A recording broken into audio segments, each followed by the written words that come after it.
Capítulo 1. O poder demoníaco era real nos dias de Jesus? A Bíblia diz que certo dia um homem chegou até Jesus e suplicou: Senhor, tenha pena de meu filho, porque ele é um doente mental e está em grande aflição, pois muitas vezes cai no fogo ou na água. Mateus 17, versículo 15, na Bíblia Viva. Qual era o problema com o menino? Seria psicológico ou hereditário? A Bíblia prossegue declarando claramente que ele era molestado por um demônio. Portanto, assim que Jesus repreendeu o demônio que estava no menino, ele o deixou. A partir daquele momento, o menino ficou bom. Versículo 18. Então, no livro de Lucas, lemos a respeito de um homem de Gadara que era mais do que insano. Quando veio ao encontro de Jesus, não possuía uma casa, andava nu e vivia em um cemitério entre os túmulos.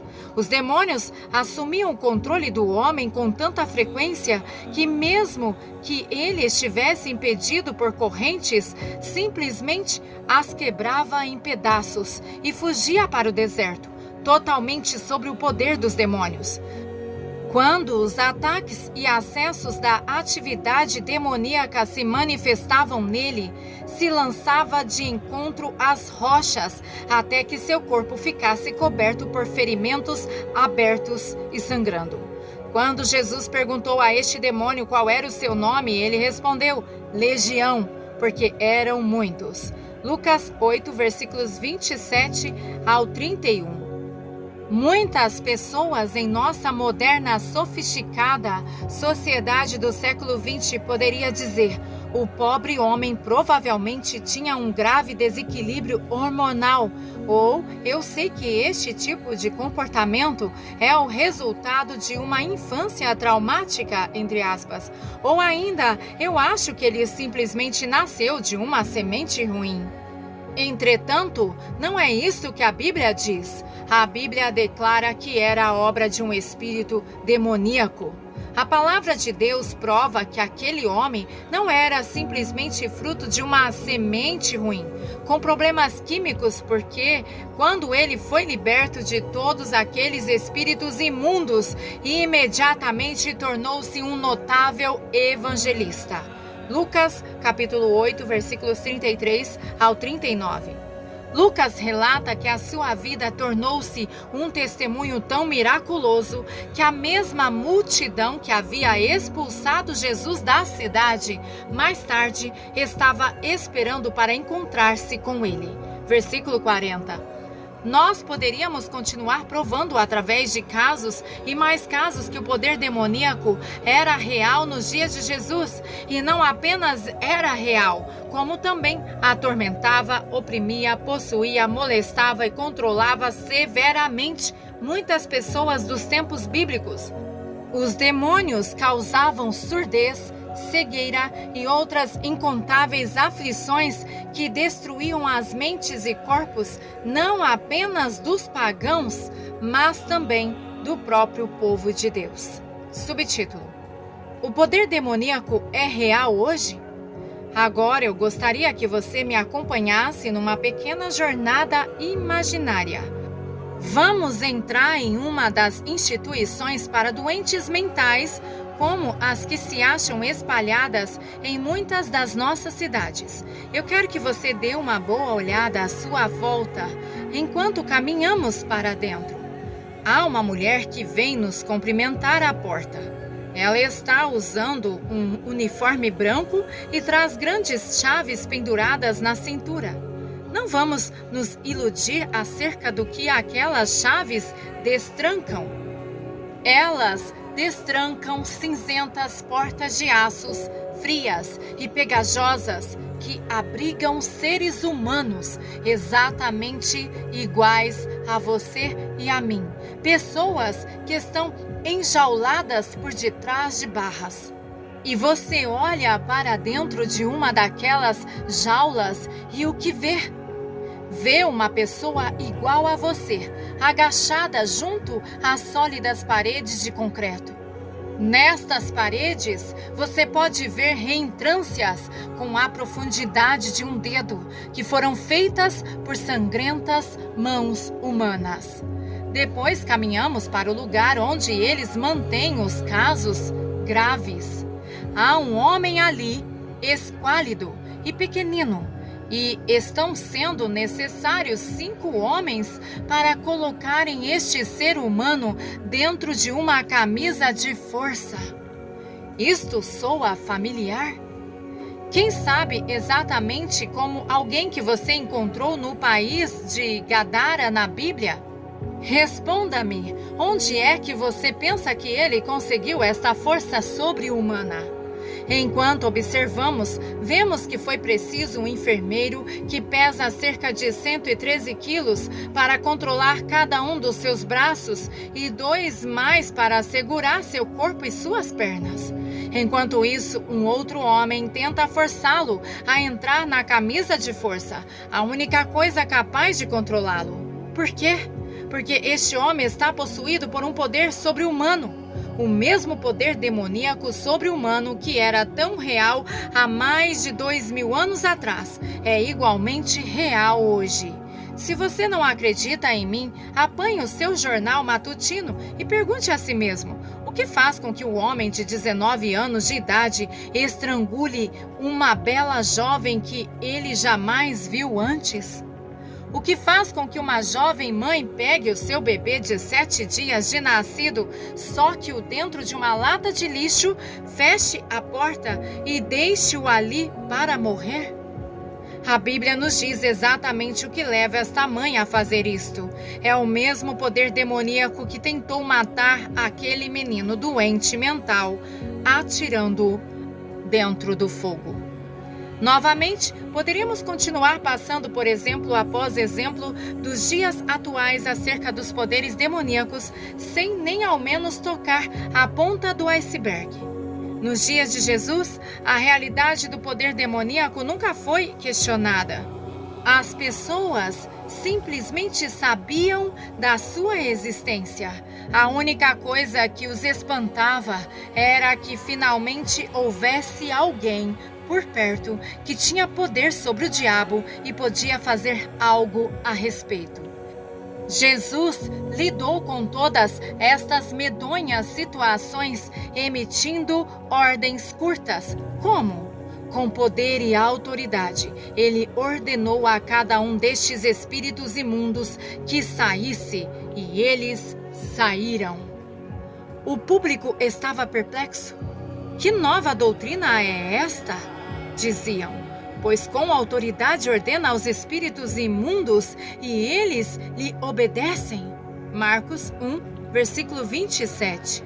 Agora você deve estar dizendo: tudo bem, irmão Cerulo, eu li o meu jornal. Admito que Satanás tenha grande poder no mundo hoje. Contudo, todas aquelas coisas sobre as quais eu li falavam de pessoas não salvas.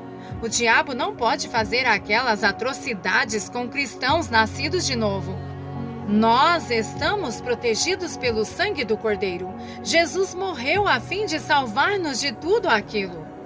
Você está absolutamente certo. Jesus realmente morreu para salvar-nos de tudo aquilo. E, entretanto, tudo aquilo ainda está acontecendo. Por quê? Deixe que eu lhe pergunte. Hoje na igreja nós temos pessoas surdas? Pessoas que não podem falar? Pessoas que têm problemas mentais? Pessoas que estão constantemente doentes? Jesus claramente nos mostrou que muitas destas aflições são o resultado direto da opressão demoníaca. Veja Mateus capítulo 12, versículo 28 e também versículo 43. Marcos capítulo 1, versículos 23 e 26 e Marcos 7, versículo 25 e Marcos 9, versículos 17 ao 26. Lucas capítulo 4, versículo 33 e Lucas 8, versículo 29, Lucas 9, versículo 42 e Lucas 13, versículo 11. Além disso, vemos a total devastação causada por lares destruídos, abusos de crianças e divórcio que se alastra dentro da igreja hoje. Exatamente para destruir todas estas coisas é que Deus enviou o seu Filho a esta terra. Para isto, o Filho de Deus se manifestou para desfazer as obras do diabo. 1 João, capítulo 3, versículo 8. Ele então colocou todas as chaves do poder espiritual em nossas mãos para que terminássemos o trabalho. Ele nos deu poder sobre toda a força do inimigo. Lucas 10, versículo 19. Então, por que é que nós não temos feito alguma coisa a respeito de todos aqueles irmãos e irmãs atormentados e oprimidos pelo demônio que se sentam bem ao nosso lado nos bancos das igrejas? Enquanto nós ouvimos sermões que falam sobre amor semana após semana. Minha Bíblia diz que assim como Jesus é nos céus, o eterno vencedor, somos nós também, exatamente agora neste mundo. 1 João capítulo 4, versículo 17. O que Jesus é? Ele é vencedor. Ele é o homem de guerra contra todas as destrutivas forças do diabo. O que nós somos? Temos sido tão presos e oprimidos que penso que muitos cristãos estejam literalmente prestes a serem vomitados da sua boca. Apocalipse 3, versículo 16. Subtítulo: Aviso urgente. Hoje, o Senhor está fazendo soar o alarme com urgência, tentando nos fazer ver que muitas pessoas dentro da igreja que presumiram que irão fazer parte da festa de núpcias podem, ao invés disto, serem lançadas fora do seu reino se persistirem em viver com as forças opressivas que as estão aprisionando e destruindo a igreja de Cristo. Estas forças opressivas estão fazendo de você, cristão, tanto incorrigível quanto inútil. Eu quero ler para você uma das mais cortantes histórias da palavra de Deus. Uma história que me assombra dia e noite. Uma história que me mantém acordado, lamentando pelo cego, opresso, dominado e controlado povo de Deus. Eu não conheço nada que possa melhor mostrar como um cristão pode se submeter de forma mais desesperançada e irremediável à prisão de Satanás do que a história contada pelo próprio Jesus em Mateus capítulo 25, versículos 14 ao 30. Abra sua Bíblia comigo agora, enquanto o Senhor nos revela a horrível verdade a respeito de como Satanás oprime o povo de Deus na igreja. A história começa com Mateus nos contando como o Mestre Jesus saiu para uma longa jornada. Porém, antes de partir, ele investiu em seus servos, confiando a eles tudo quanto possuía.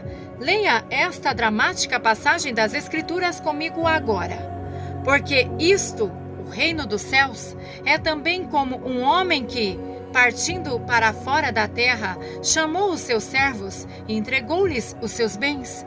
E a um deu 5 talentos, e a outro 2, e a outro 1, cada um segundo a sua capacidade, e ausentou-se logo para longe. E tendo ele partido, o que recebera 5 talentos, negociou com eles e granjeou outros 5 talentos. Da mesma sorte, o que recebera 2, granjeou também os outros 2. Mas o que recebera 1 foi e cavou na terra, e escondeu o dinheiro do seu senhor. E muito tempo depois, veio o senhor daqueles servos e ajustou contas com eles. Então, aproximou-se o que recebera 5 talentos e trouxe-lhe outros 5 talentos, dizendo: Senhor, entregaste-me 5 talentos, eis aqui outros 5 talentos que ganhei com eles. E o seu senhor lhe disse: Bem-estar, servo bom e fiel. Sobre o pouco foste fiel, sobre muito te colocarei. Entra no gozo do teu senhor. E chegando também o que tinha recebido 2 talentos, disse: Senhor, entregaste-me 2 talentos. Eis que com eles ganhei outros 2 talentos. Disse-lhe o seu senhor: Bem-estar, bom e fiel servo. Sobre o pouco foste fiel, sobre muito te colocarei. Entra no gozo do teu senhor. Mas, chegando também o que recebera 1 talento, disse: Senhor, eu conhecia-te, que és um homem duro, que ceifas onde não semeaste e ajuntas onde não espalhaste. E, atemorizado, escondi na terra o teu talento, aqui o tens que é teu. Respondendo, porém, o seu senhor disse-lhe: Mau e negligente servo, sabe que ceifo onde não semeei e ajunto onde não espalhei. Devias então ter dado o meu dinheiro aos banqueiros, e quando eu viesse, receberia o que é meu com os juros? Tirai-lhe, pois, o talento, e dai ao que tem os 10 talentos, porque a qualquer que tiver será dado, e terá em abundância. Mas ao que não tiver, até o que tem ser-lhe-á tirado. Lançai, pois, o servo inútil nas trevas exteriores, ali haverá pranto e ranger de dentes. Mateus capítulo 25, versículos 14 ao 30. Agora, por que o mestre reagiu desta maneira? Foi porque o servo saiu e foi viver com prostitutas? Foi porque ele viveu tumultuosamente, bebendo e jogando? Porque ele era mentiroso e ladrão?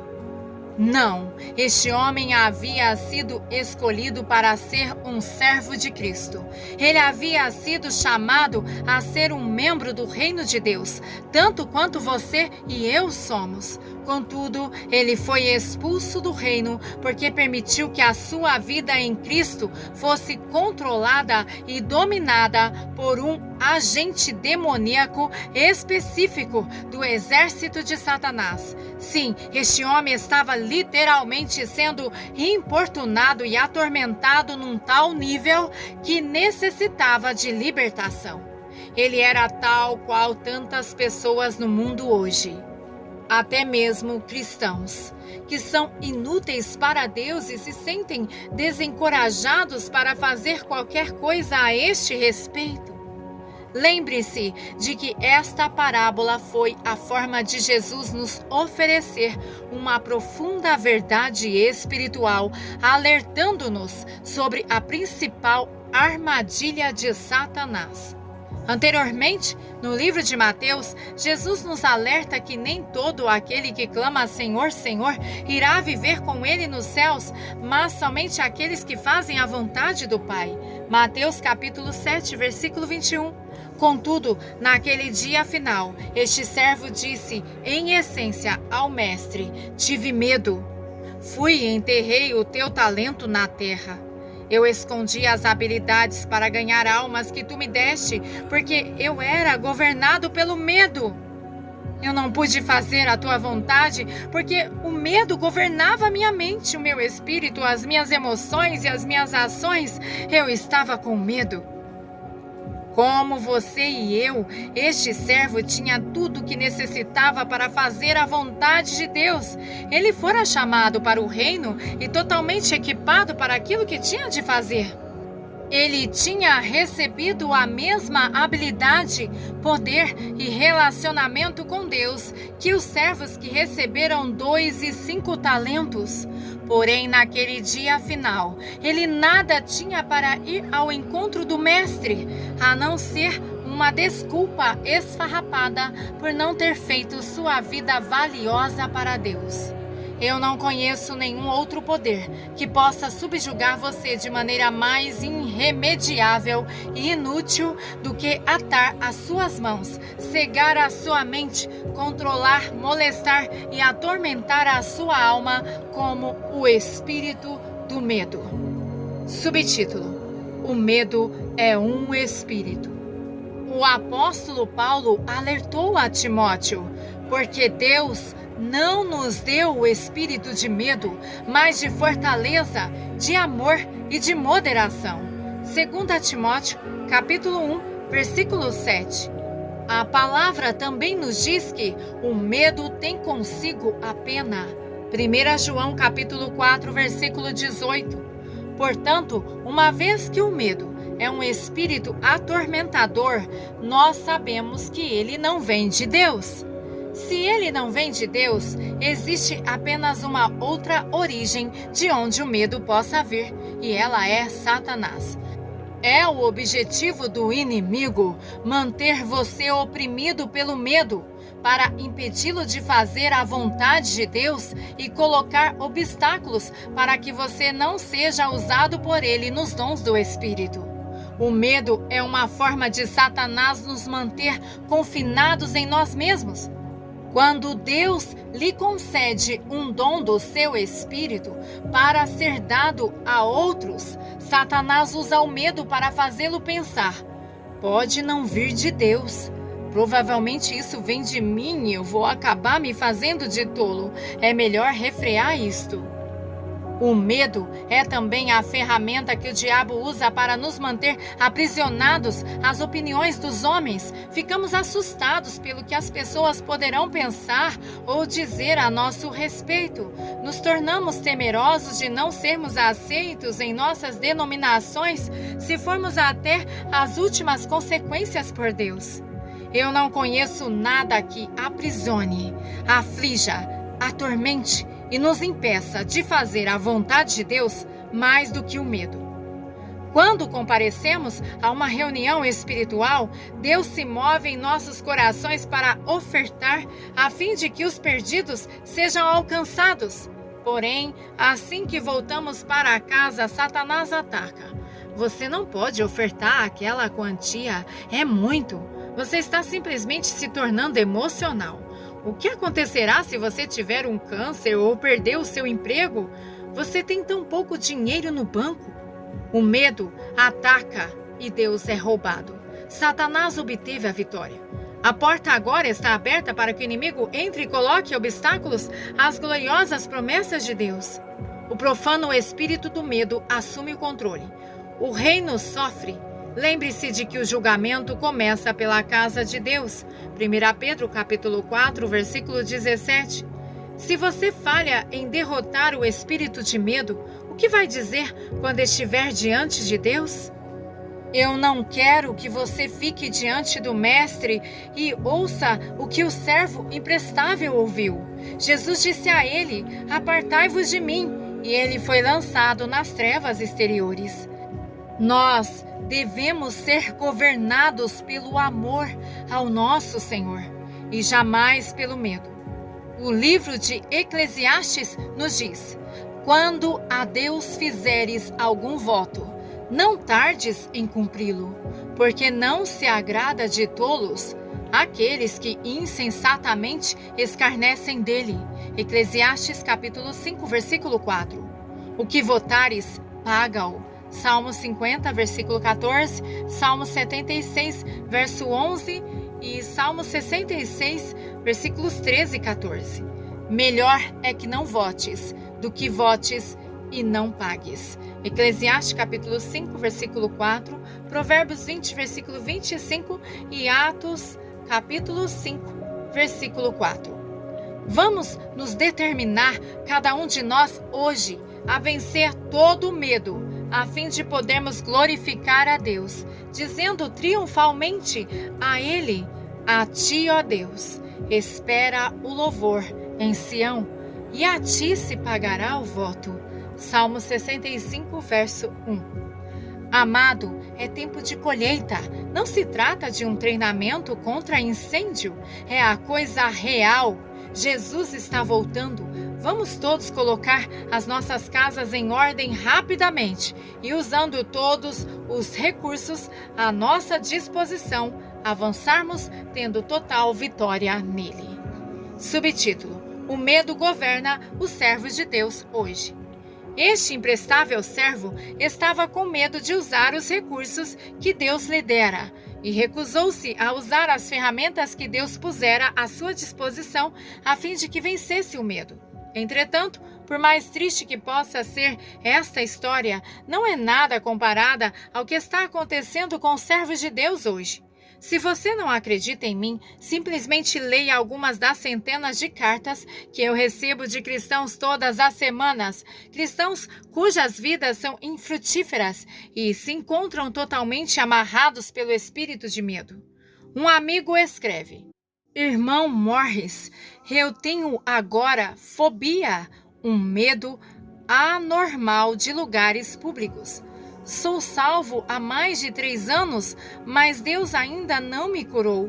Por favor, ore para que o Senhor Jesus me liberte deste tormento, para que eu possa sair, testemunhar dele e conseguir um emprego.